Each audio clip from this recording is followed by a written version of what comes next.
سلامونه. نن غواړم تاسو ته د یو خورا جالب او زړه راښکونکي هیواد په اړه په زړه پورې معلومات درکړم. په دې هیله چې ویډیو تر پایه وګورئ، ځکه تر آخره پورې دا ویډیو خورا په زړه پورې ده. دا هیواد دی نیوزیلند. دا هیواد د آرام سمندر په جنوب غرب کې پروت دی او له استرالیا څخه شاوخوا 2000 کیلومتره فاصله لري. پلازمینه یې ولنګټون ده، خو تر ټولو لوی ښار یې اوکلینډ دی. نیوزیلند د طبیعي ښکلا، غرونو، جهیلونو، ساحلونو او زرغونو ډاګونو له امله ډیر مشهور دی. دا یو پرمختللی، امن او سوکاله هیواد بلل کیږي. نیوزیلند ته لومړي خلک 200 کاله مخکې راغلي. د نړۍ له ډیرو هیوادونو نه وروسته انسانانو نیوزیلند ته تقریبا د 14مې پیړۍ په شاوخواو کې کډه کړې ده. نیوزیلند یو له هغو هیوادونو دی چې ستوري لیدل پکې ډیر ممکن دي، ځکه هوا ککړه نه ده. نیوزیلند په نړۍ کې یوه ډیره لرې پرته سیمه ده چې هیڅ همسایه هیواد نه لري. ټوله په اوبو کې پرته ده، یعنی شاوخوا یې ټول سمندر دی. په لومړیو کې د همدې هیواد مساحت ډیر لوی و، یعنی 4.9 میلیون کیلومتره مربع مساحت یې لرلو، چې وروسته یې 94% وچه د اوبو لاندې شوه او یوازې همدا لږ برخه یې پاتې شوه. نو له همدې کبله ورته نیوزیلند وایي، یعنی نوی زیلند. نیوزیلند ځکه داسې طبیعي ښکلا لري او خورا شین او ښه طبیعت لري، ځکه چې دا وروستی یا آخرینی هیواد دی چې کشف شوی. نو له همدې کبله یې ښکلا طبیعي ده، یعنی ډیره لاسوهنه نه ده پکې شوې. دلته بله جالبه او په زړه پورې خبره دا ده چې په 1906 کال کې په دې جزیره کې پرته له آسماني شاپرک یا آسمان څکر کې هیڅ کوم بل تیل لرونکي حیوانات شتون نه درلود، چې وروسته یې سپیان، لیوان، پسونه او داسې نور حیوانات له نورو هیوادونو دلته راوړل. بله جالبه بیا دا ده چې په نیوزیلند کې هیڅ کوم زهر لرونکي حشرات شتون نه لري. یعنی داسې نه ده چې هلته حشرات شتون نه لري، بلکې زهر لرونکي حشرات نشته. او بله بیا دا چې هلته هیڅ ماران هم شتون نه لري. که څوک د مارانو او نورو زهرجنو حشراتو یا خزندګانو څخه یریږي، نو زما سپارښتنه دوی ته دا ده چې نیوزیلند ته لاړ شي. پوهیږئ چې په نیوزیلند کې د پسونو یا میږو تعداد د انسانانو په پرتله 6 چنده زیات دی. یعنی که په هر انسان پسونه وویشو، نو هر انسان ته به 6 پسونه یا میږې ورسیږي. نیوزیلند د کار او د ښه ژوند له کبله د نړۍ 8م هیواد دی، یعنی په 8مه رتبه کې قرار لري. نیوزیلند خورا خوشحاله هیواد دی. د نیوزیلند ټول نفوس 15 میلیونه دی، په داسې حال کې چې د افغانستان نفوس کم و زیات 40 میلیونه دی.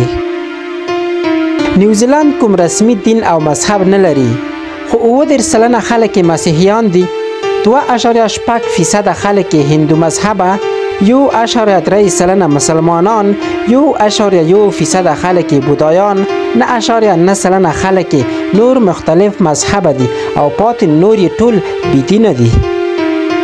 دا چې هلته د خلکو اقتصاد هم ښه دی او اوبه هم زیاتې دي، د هرو 3 نفرو څخه یې 1 نفر کښتۍ لري.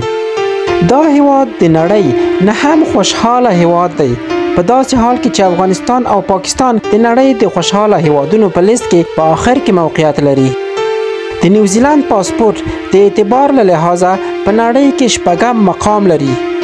یعنی پاسپورت یې دومره قوي دی چې خلک یې کولی شي پرته له ویزې 6 هیوادونو ته سفر وکړي.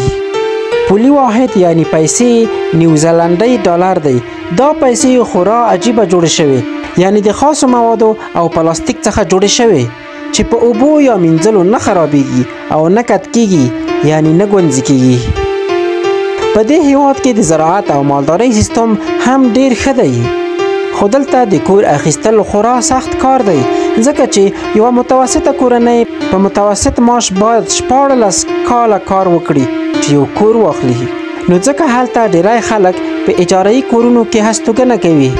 په هرو 100 کسانو کې یوازې 1 کس کور لري، یعنی د خپل کور څښتن وي.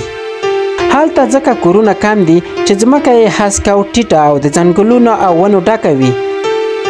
نیوزیلند د نړۍ 8م پاک هیواد دی، خو خلک یې د پوستکي په سرطان زیات اخته کیږي ځکه هلته د لمر وړانګې لږ څه مضرې وي. اوس هلته هر څوک هڅه کوي د لمر ضد کریم وکاروي. حتی خپلو ماشومانو ته هم د لمر ضد کریم پر پوستکي ورموښي. په نیوزیلند کې په 2012 کې په پلاستیکي کڅوړو یا خلطو باندې بندیز ولګېدو. په نیوزیلند هیواد کې په هر ځای کې د سیګریټ څکول منع دي، خو په ځینو خاصو ځایونو کې کولای شي سیګریټ وڅکوي. نیوزیلند د نړۍ 2م امنترین هیواد بلل کیږي. حتی په دې هیواد کې پولیس وسلې یا ټوپک هم نه ګرځوي. حتی په ځینو ناامنو یا شخړو کې د وسلو پر ځای د اوښکو بهونکو ګاز څخه کار اخلي.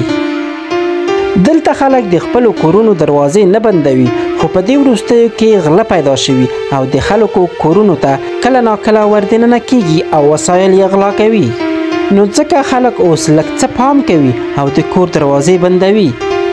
دا چې نیوزیلند د نړۍ د خوشحاله هیوادونو په لیست کې دی، خو بیا هم هلته د ځان وژنې کچه زیاته ده او په میرمنو د جنسي تیري کچه هم زیاته ده. حتی د ښځو 15% یې د جنسي تیري ښکار شوي دي او د شرابو یا الکولو څښل هم پکې زیات دي. د هرو 5 نفرو څخه یو کس حتما الکول کاروي، یعنی زموږ په اصطلاح شرابي وي. خو بیا هم د نیوزیلند خلک خورا مهربانه دي او د باندې د یو بل سره ښې اړیکې لري او خورا صمیمیت ښایي. په ټوله کې به ووایو چې د نیوزیلند خلک خورا آرامه دي. نیوزیلند دومره پاک هیواد دی چې حتی خلک د باندې هم پښې راوځي. حتی په بازارونو کې هم ځینې پښې ګرځي. که څه هم هلته خلک ورزش کوي، خو بیا هم د چاغښت کچه خورا پکې زیاته ده او د نړۍ 4م هیواد دی چې د چاغښت کچه پکې زیاته ده. نیوزیلند خورا ښکلی ځای دی چې د نړۍ د هر ګوټ نه خلک نیوزیلند ته د سیاحت لپاره راځي. هلته د سیلانیانو کچه ډیره زیاته ده. دلته یوه جالبه خبره دا ده چې نیوزیلند وروسته له هغه زیات مشهور شو کله چې د نیوزیلند سینما د فیلوشیپ رینګ په نوم یو فلم جوړ کړو. د نیوزیلند زیاتې سیمې په دې فلم کې ښکاره شوې، نو میلیونونه کسان پوه شول چې واقعا نیوزیلند ډیر ښکلی ځای دی. نو له همدې کبله سیلانیان نور هم زیات شول. او بله دا چې دې فلم د اوسکار جایزه هم وګټله. په یاد ولرئ چې د نیوزیلند جزیره یا هیواد د انګلستان لخوا کشف شوه. که څه هم نیوزیلند ښکلی او امن هیواد دی، خو بیا هم ځینې ستونزې لري. دا ځکه چې د ټولې نړۍ څخه لرې دی. که مو دا ویډیو خوښه شوې وي نو حتما یو لایک ورکړئ. د نورو په زړه پورو او حیرانونکو معلوماتو په تمه اوسئ. د الله پامان.